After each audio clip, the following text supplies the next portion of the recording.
Bonjour. Bonjour, Monsieur Chambou. Ma fille n'est toujours pas revenue au foyer. Maître Viplav nous a dit qu'il allait la chercher et revenir. Mais il n'est toujours pas là. Auriez-vous des nouvelles de lui? Nous sommes là pour la même raison. On ne sait pas. Monsieur l'inspecteur? Pitié, faites quelque chose. Monsieur, je suis vraiment terrifiée. Mais je n'ai pas l'esprit tranquille. J'espère qu'il n'est rien arrivé de mal à mon pauvre fils. Sinon, dites-moi pourquoi il serait allé près de la vallée du fleuve, hein? Que ferait son véhicule là-bas?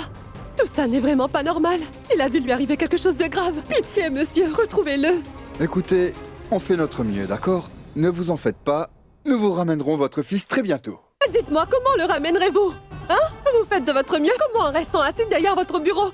Levez-vous de votre chaise, inspecteur. S'il vous plaît, allez à sa recherche. C'est comme ça que vous retrouverez mon Kanak, fils. Kanak. Répondez-moi. Kanak!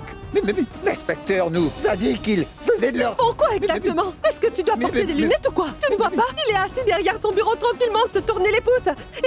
Dites-moi, que faites-vous dans ce bureau exactement?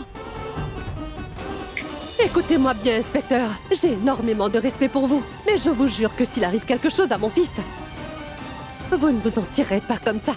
C'est bien clair. Inspecteur, elle adore son fils. C'est pourquoi elle dit tout ça.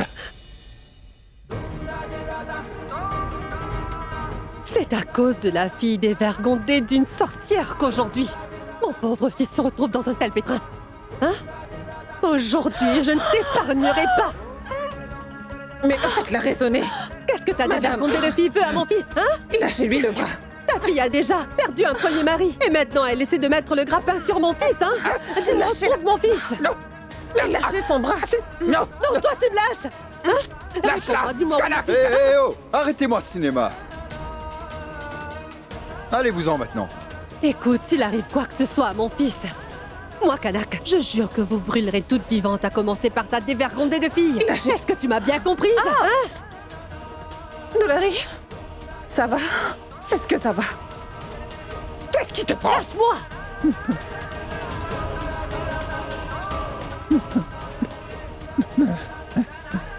Doulari, est-ce que t'es blessée? Non, ça va. J'ai reçu tant de blessures que plus rien ne m'affecte. Les choses vont s'arranger. Partons. Partons.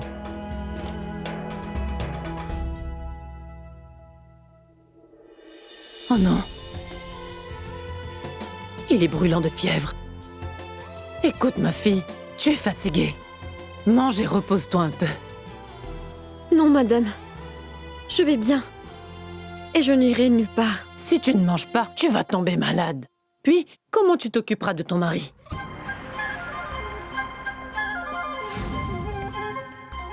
Bon, écoute.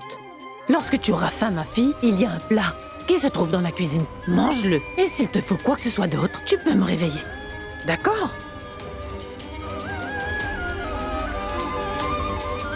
Dis donc, tu ne portes pas ton collier? Voyons, ma fille, il est important pour une épouse de porter son collier nuptial. Donc porte-le, porte-le.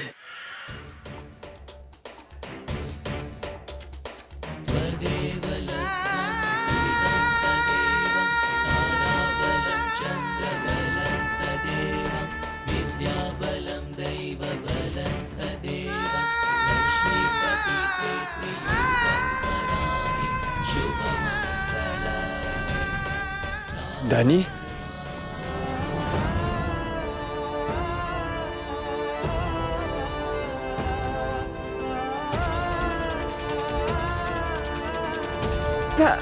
Maître Viplav? Parle. Qu'est-ce que tu dis? Dani? Viplav! Parle. Maître Viplav?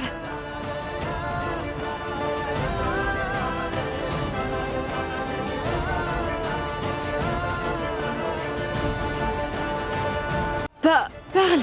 Maître Viplav? Dani? Quoi? Maître Viplav? Ne t'inquiète surtout pas. Il ne t'arrivera rien du tout. Est-ce que tu entends ce que je te dis? Maître Viplav? Maître Viplav?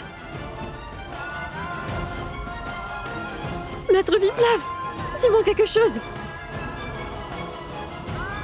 Dis quelque chose. Qu'est-ce que tu disais?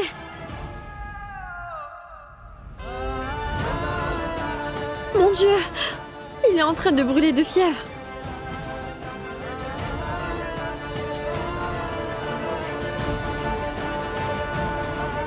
Maître Viplav, réveille-toi. Est-ce que tu entends ce que je te dis? Qu'est-ce que je fais?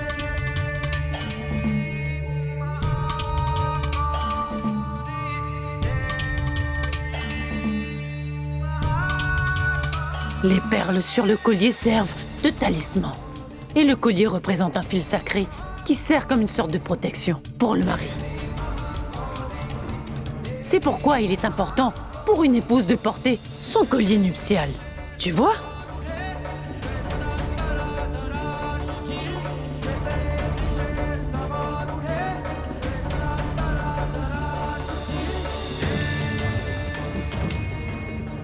Écoute-moi, le temple de la déesse est à quelques mètres seulement. Il paraît que quiconque y va avec le cœur sincère pour prier verra son vœu exaucé.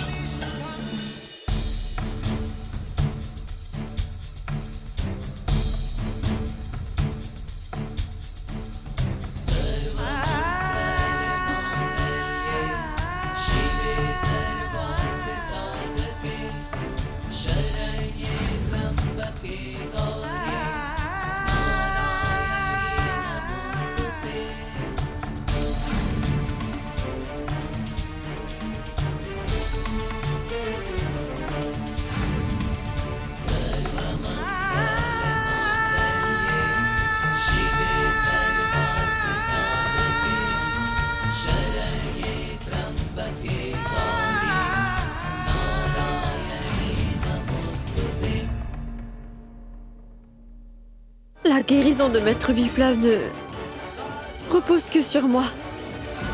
Je ferai ce qu'il faut pour qu'il se rétablisse. Donnez-moi la force au Tout-Puissant. Protégez-le.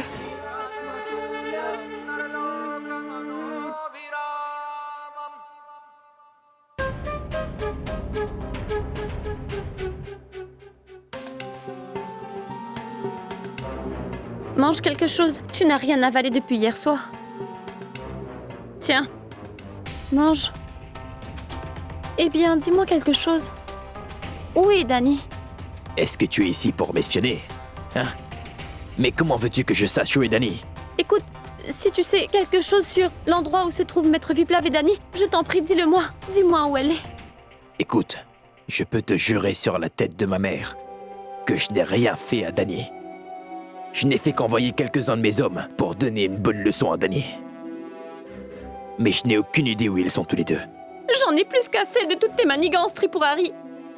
Tu n'as rien fait de mal, mais ce n'est pas ce que disent les gens. J'aurais préféré plutôt être morte que de devoir entendre ces choses à ton sujet.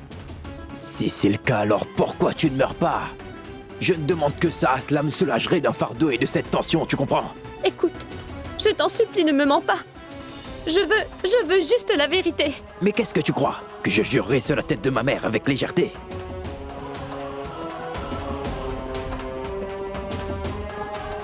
Écoute, Tante Indrani et les autres sont allés au commissariat.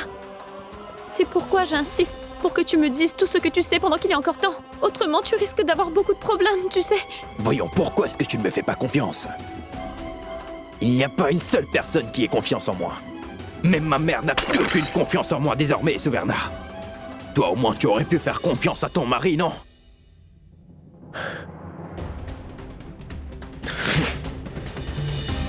Ce n'est pas évident pour moi de te croire et de te faire confiance. Alors je vais devoir surveiller tes moindres mouvements.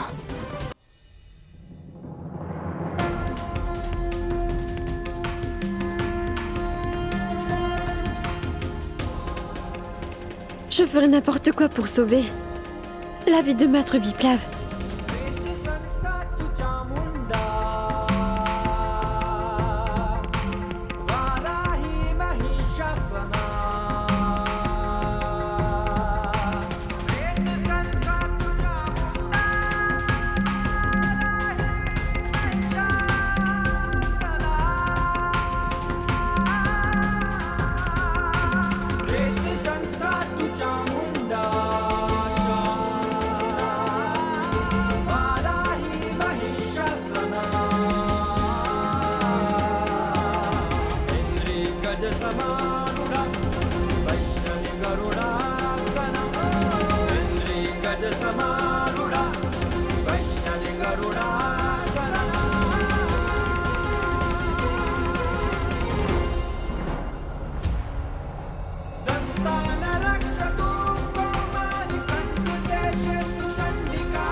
Patron, nous avons fait les tours des hôpitaux de Gazipour, mais ces deux-là restent introuvables. C'est vrai, patron. Nous avons fouillé toute la ville de fond en comble. De Gazipour à Baksar, nous avons questionné tout le monde à leur sujet. Mais personne ne sait rien à propos d'eux. À mon avis, patron, ces deux-là sont déjà morts. Vous vous faites du mauvais sang pour rien.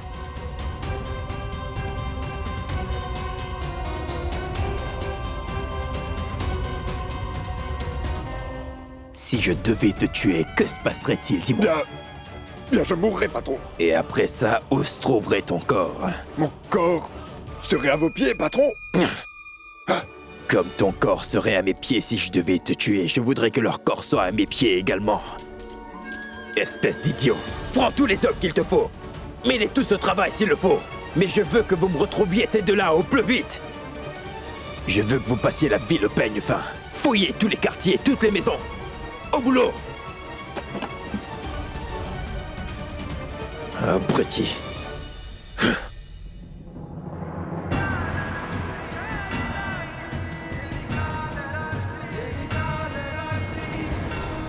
Oh non! Son pouls semble s'affaiblir rapidement.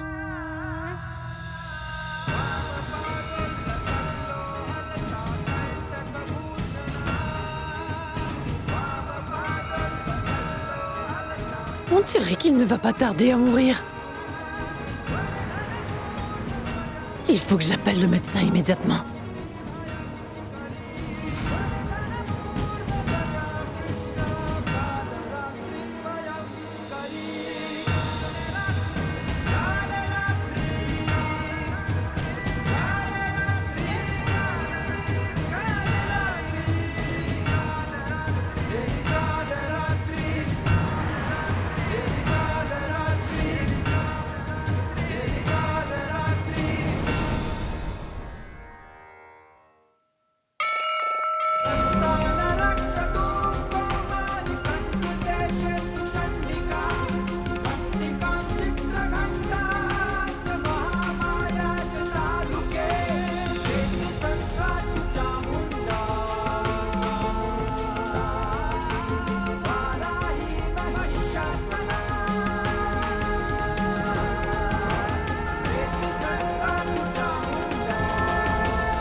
Vous avez vu ces deux-là? Non, non. Et lui? Et non. Et elle? Non. Non. Qui n'est qu'à boire rien? Mais va-t'en!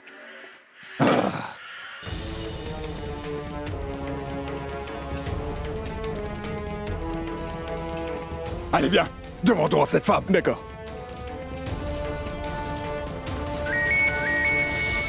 Oui, patron. Nous suivons vos instructions, ne vous inquiétez pas.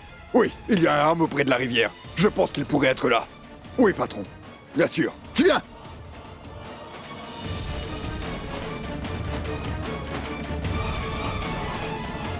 Mais où est passée cette vieille femme?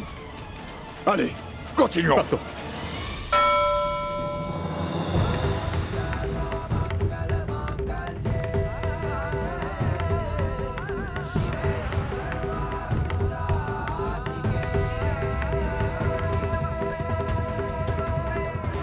Est-ce que tu peux me dire, Kanak? Mais pourquoi tu es allé créer une scène au commissariat? Pourquoi, hein? Tu sais bien que je suis quelqu'un de très respecté à Bénarès et que j'ai une réputation à préserver. Qu'est-ce qui t'a pris de faire ça? Est-ce que tu peux m'expliquer? Papa, tu devrais te calmer. Papa. Allô? Oui, tu as eu du nouveau sur Viplav? Oui. Est-ce que tu crois peut-être que je n'ai pas le sang qui bout? Depuis que cette maudite veuve Dany est entrée dans la vie de mon petit-fils, il n'arrête pas d'accumuler des problèmes les uns après les autres à cause d'elle. Tu crois que je n'ai pas envie, moi aussi, d'aller mettre le feu à ce foyer et brûler ces maudites veuves vivantes? Je pourrais le faire. Mais j'ai les mains liées. Ce n'est pas le cas pour moi, papa. Je préfère vous le dire maintenant. Si jamais il arrive quelque chose à Viplav, je jure que je vais, sans pitié, mettre le feu à ce foyer et brûler toutes ces maudites veuves vivantes. Nous verrons cela le moment venu, Kanak. Mais ce qui est le plus important pour le moment, c'est de retrouver Viplav. Qu'il soit en vie. C'est tout ce que je veux. Tout-puissant, veuillez garder mon enfant sain et sauf. Protégez-le.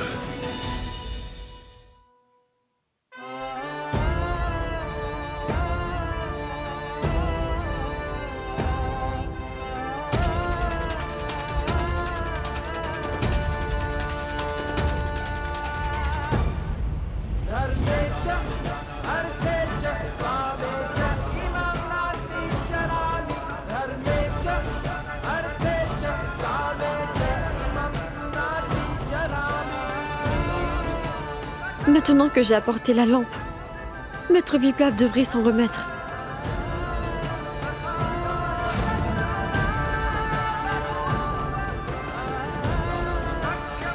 Maître Viplav! Maître Viplav! Maître Viplav! Maître Viplav! Est-ce que tu m'entends? Réveille-toi! Réveille-toi, Maître Viplav! Maître Viplav! Réveille-toi!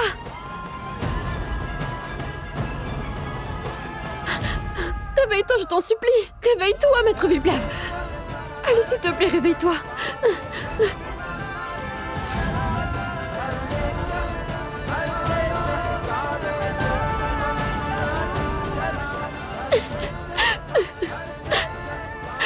Hé, Dany.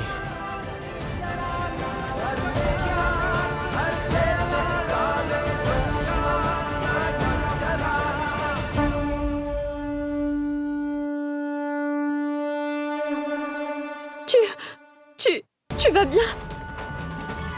Tu ne savais pas à quel point j'avais peur. Qu'est-ce que tu croyais? Que j'étais mort? Mais si je devais quitter cette terre si soudainement, je n'aurais plus personne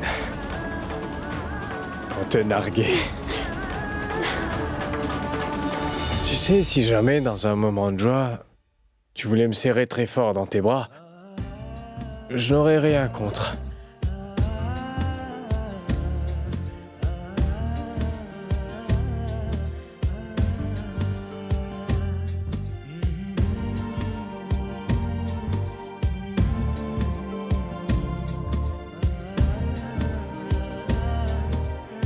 Dany?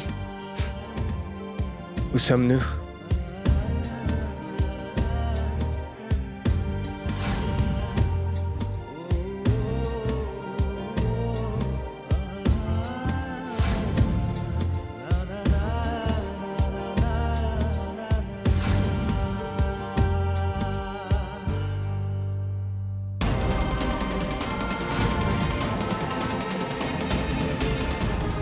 Mais qu'est-ce que tu fais? Tu as besoin de repos. Allez, allonge-toi. Comment est-ce que je peux me reposer, Dany? Tant que Tripurari n'aura pas été arrêté pour ce qu'il a fait, je ne peux pas me reposer. Écoute, il faut que tu comprennes ceci. Les hommes de Tripurari sont à notre recherche. Tu ne peux pas sortir. Est-ce que je dois rester là sans rien faire? Nous avons passé le village au paille de faim. Où peuvent-ils se cacher? Cette histoire me file la migraine. Va voir là-bas. Je vais aller lui donner une bonne leçon. Écoute-moi. Tu n'iras nulle part. S'il te plaît, Viplav. Après avoir fait quelque chose de si monstrueux, je ne peux pas le laisser s'en tirer, Dany. J'essaye simplement de t'expliquer que c'est risqué. Essaye de comprendre. Mais pourquoi tu refuses de m'écouter? Non, je te laisserai pas sortir.